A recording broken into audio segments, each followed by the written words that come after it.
मैं उस वक्त बिखर चुका था। बाहर से सब कुछ ठीक था, काम चलता हुआ, लोग आसपास, रिश्ते जिंदा, घर में रौनक, लेकिन अंदर खालीपन था। ऐसा खालीपन जो शोर से भरता नहीं था, लोगों से मिटता नहीं था और मुस्कुराहट के पीछे छुपता नहीं था। मैं गुरुजी के पास बैठा, कुछ कहा नहीं, बस चुपचाप। और वो बोले, कल्ला लाना सिख फिर वेखी। उसे एक लाइन ने जैसे कुछ तोड़ दिया मेरे अंदर। उस दिन से आज तक मैं हर दिन उस वाक्य को जी रहा हूं और आज मैं तुम्हें समझाना चाहता हूं कि अकेले रहना का असली मतलब क्या है। हम दूसरों के साथ नहीं, अपनी गैर मौजूदगी के साथ जीते हैं। तुम सोचते हो तुम्हें अकेलापन मार रहा है, सच यह है कि तुम हमेशा दूसरों में खोए रहे, इतना खोए कि अब जब वो लोग नहीं हैं तो तुम्हें तुम खुद दिखाई नहीं देते। तुम्हें लगता है कोई पास नहीं है, पर असल में तुम खुद अपने पास कभी थे ही नहीं। गुरुजी ने कहा था, तू अकेला नहीं है, तू खुद से दूर है। इसलिए जब लोग चले जाते हैं तब दर्द नहीं होता क्योंकि वो गए हैं, दर्द होता है क्योंकि उनके साथ तुम भी खो जाते हो। अकेले रहना मतलब अपने अंदर के कमरे में पहली बार घुसना। हम सब ने बाहर के कमरे सजाए हैं, लेकिन अंदर के कमरे में अंधेरा है। और जब आप अकेले होते हैं तो वो दरवाजा खुलता है। वहां कुछ आवाजें होती हैं, पुरानी बातें, डर, शर्म, अस्वीकार, असफलताएं। लोग भागते हैं उस कमरे से, फोन उठाते हैं, पार्टी में चले जाते हैं, रिलेशनशिप बदलते हैं। पर गुरुजी ने कहा था कि जिस दिन तू उस कमरे में बैठ जाएगा, उसी दिन तू आजाद होगा। तुम कहते हो अकेले क्या करूं, बोर हो जाता हूं। गौर करो, तुम कह रहे हो कि तुम्हारे साथ रहना ही बोरियत है, तो फिर और कोई तुम्हारे साथ कैसे टिकेगा। गुरुजी ने एक बार हंसकर कहा था कि जिसे अपनी संगत पसंद नहीं, वो दुनिया से क्या उम्मीद रखता है। तुम्हें पहले खुद से लगाव पैदा करना होगा, तभी तुम लोगों से प्यार कर पाओगे, बिना जरूरत, बिना चिपकाओ, बिना खोए। भीड़ में पहचान ढूंढने वाला अकेले में अस्तित्व खो देता है। लोगों ने तुम्हें परिभाषित किया, तू अच्छा बेटा है, तू स्मार्ट है, तू मजेदार है, तू अच्छा पार्टनर है। हर टैग, हर तारीफ एक नकाब बन गई। अब जब अकेले हो तो वो सब चिपकियां उतरने लगी हैं और डर लगता है क्योंकि अब कोई रोल नहीं बचा। पर वही तो असली शुरुआत है। अब तुम जान सकते हो कि तुम क्या हो जब कोई तुमसे कुछ उम्मीद नहीं कर रहा। गुरुजी बोले थे, अकेलापन वो आईना है जिसमें तू पहली बार असली चेहरा देखता है। दूसरे पर निर्भरता सबसे मीठा जहर होती है। तुम किसी को सिर्फ इसलिए पकड़ कर रखते हो क्योंकि तुम्हें डर है कि उनके बिना तुम टूट जाओगे, पर तुम भूल जाते हो कि तुम पहले ही टूटे हुए हो। इसलिए तो तुम्हें किसी की जरूरत है ताकि वो तुम्हारा टूटा हुआपन ढक सके। गुरुजी ने कहा था कि तू जिस पर सबसे ज्यादा निर्भर है वो तेरा सबसे बड़ा भ्रम है। जब तुम अकेले रहना सीखते हो तो तुम उस जहर को निकालना शुरू करते हो।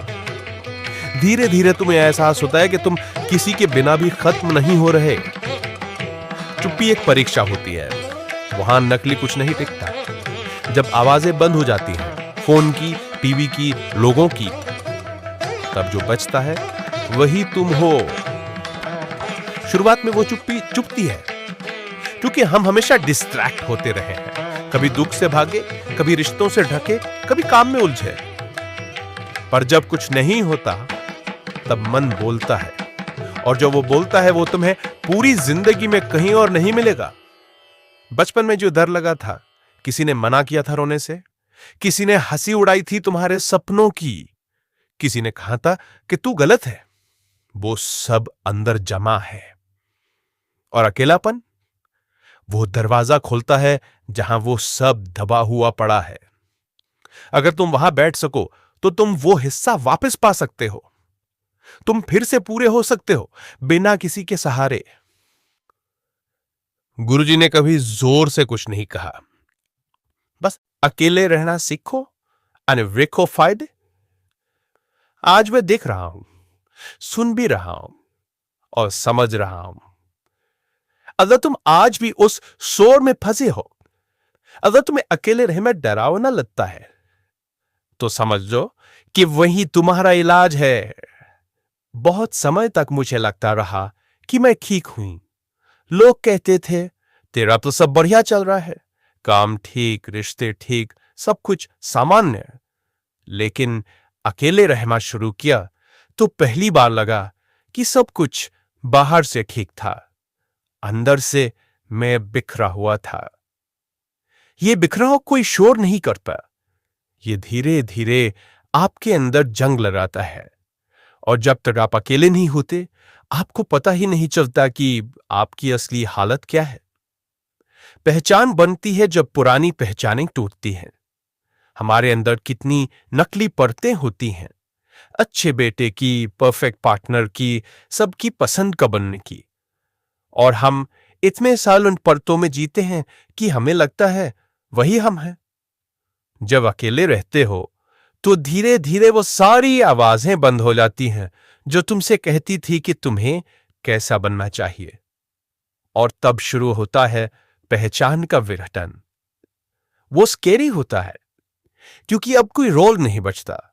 अब तुम सिर्फ हो, बिना परिभाषा, बिना उपाधि। यही असली निर्माण की शुरुआत है। पहचान तब नहीं बनती जब सब तुम्हें स्वीकार करें। पहचान तब बनती है जब तुम खुद को स्वीकार कर लो, बिना किसी प्रमाण के। भावनाओं की रीप्रोग्रामिंग तब होती है जब कोई देखने वाला नहीं होता। हम सबको सिखाया गया, रोना नहीं चाहिए, कमजोर मत बन, जो चला गया उसे भूल जा, ज्यादा सोचोगे तो दुखी रहोगे। पर इन सब ने हमें भावनात्मक रूप से अपंग बना दिया। हम गुस्सा अंदर दबाते हैं, दुख को मजाक में बदल देते हैं, प्यार को मोह कहकर खारिज करते हैं। लेकिन जब आप अकेले होते हैं, तब पहली बार वो सब बाहर आता है जिसे आपने सालों से रोका था। शरीर कांपता है, छाती भारी लगती है, नींद टूट जाती है, क्योंकि वो सारी अनसुलझी भावनाएं अब बाहर आने लगी हैं।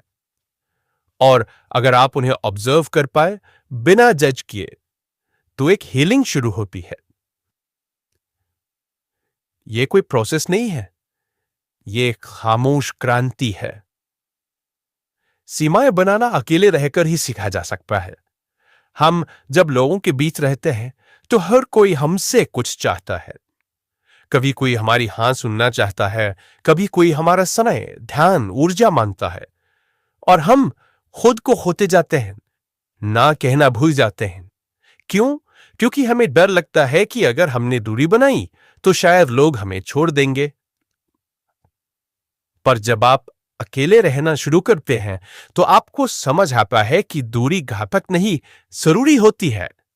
आप सीखते हैं कि हर एक व्यक्ति को हर वक्त एक्सेस देना कोई उदारता नहीं, आत्मविनाश है। सीमा कोई दीवार में ही होती। सीमा वो दरवाजा है जो आपको बचाता है, अंदर की शांति को बाहर की उथल पुथल से। आपकी वायरिंग आपकी जिम्मेदारी है। हम सब किसी न किसी कंडीशनिंग के शिकार हैं। किसी ने रिजेक्शन से डरना सिखाया, किसी ने ओवर थिंकिंग सिखाई, किसी ने ग्रीट में जीना सिखाया। लेकिन अब कोई जिम्मेदार नहीं है। अगर आप अब भी उस पुरानी वायरिंग के साथ जी रहे हैं, तो वो आपकी चॉइस है। अकेले रहना यही सिखाता है कि अब ब्लेम देने का कोई खेल नहीं बचा। अब अगर दिमाग में जहर है तो उसे निकालना भी आपका काम है। एक नोटबुक उठाओ और खुद से सवाल करो, किस इमोशन ने मुझे सबसे ज्यादा कंट्रोल किया है? किस डर में मेरी सबसे बड़ी अपॉर्चुनिटीज छीनी है? मैं क्या साबित करने में जिंदगी खो बैठा? जब आप ये लिखते हैं, आपके अंदर वो हिस्से हिलते हैं जो सालों से जड़े हुए थे, और यहीं से रिवायरिंग शुरू